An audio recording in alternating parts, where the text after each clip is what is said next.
to mysinglehope.com. As you can see, I'm in my car and on my way to work.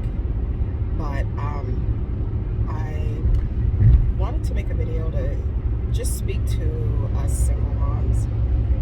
And I mean, honestly, some of what I'm going to say could really apply to anybody. Let me just adjust the camera a little bit. You're going to see there's a weird glare thing going on. It's really overcast here in Boston, rainy. And so anyways, you ever had one of those mornings, moms, where you get up and, I don't know, if you take your kids on the bus, you get the call that the bus might not show up, and you know, you're already on the phone at 6 o'clock in the morning calling transportation.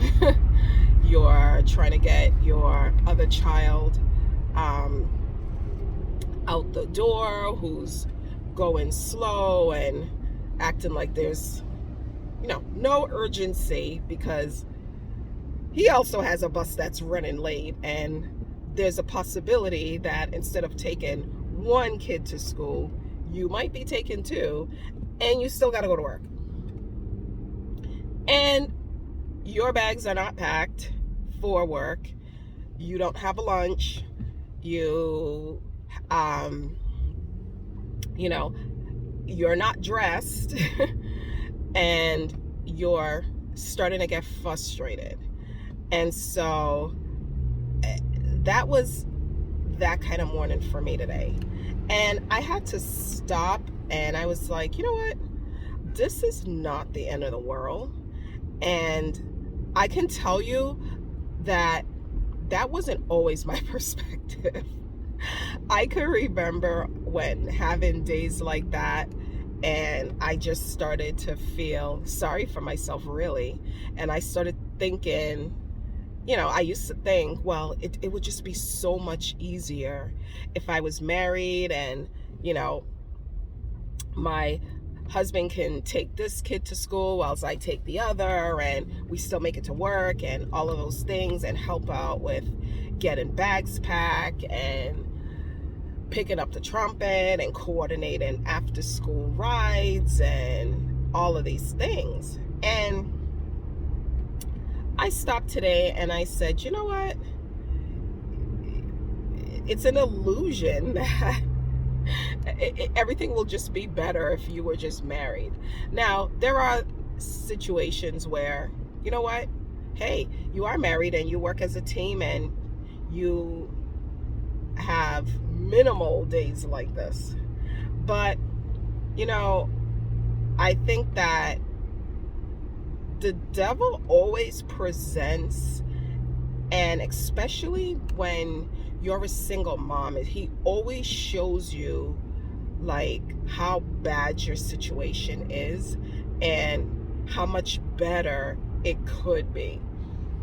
And the reality is, you know, I had to stop, and I have a Bible app called Bible Is, and it's an audio Bible. And I put on what I'm reading right now, which is Philippians, and I just started meditating on what they were saying. And I'm not making it seem like it's just some super spiritualized thing, but I said, you know what, and I'm not going to sit around and think, oh, you know what, my situation would be better if it was just this way. I said, I'm going to stop and I'm going to think of God's word. I'm not going to just dwell on what's going on. And so, you know, and yes, you know, the morning continued to be rough.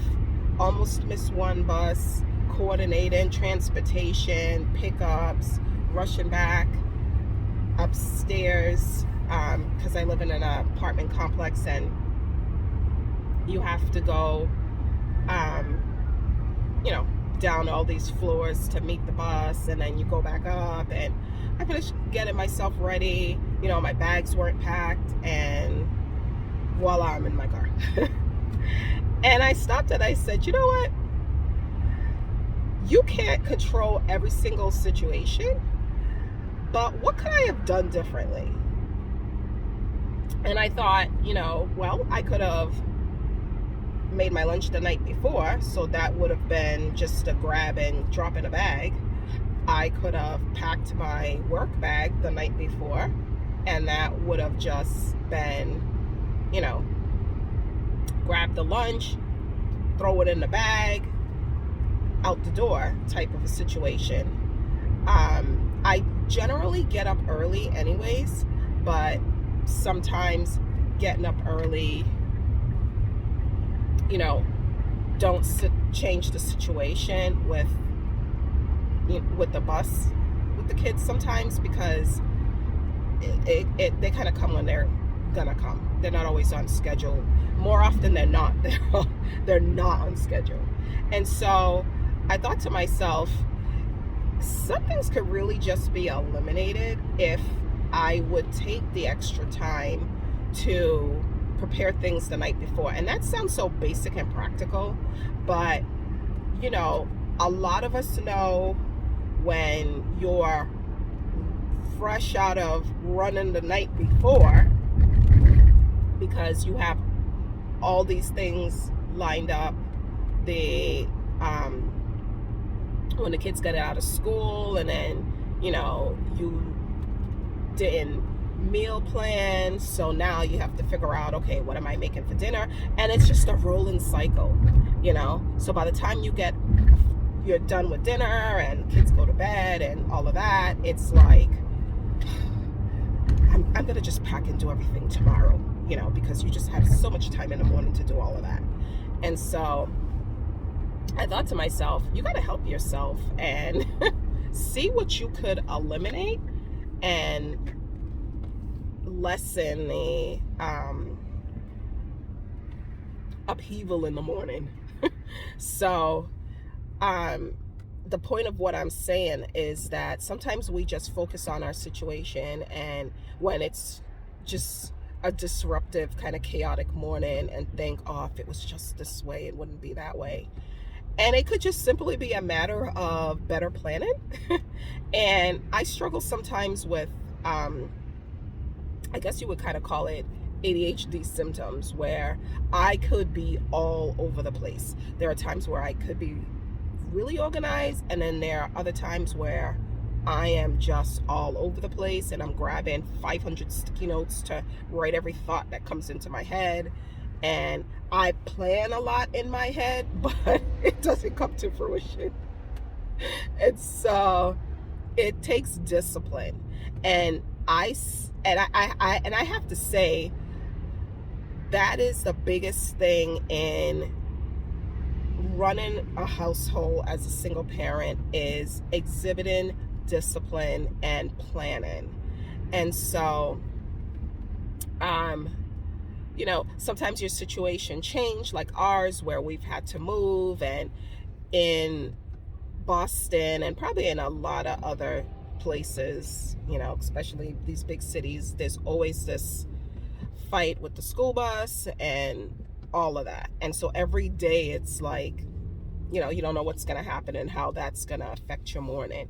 But if you plan, you might not have a morning like I had today. So anyways, I hope this helps you, or you can just relate to it. So sometimes we think it's just us, and honestly, other people deal with the same thing.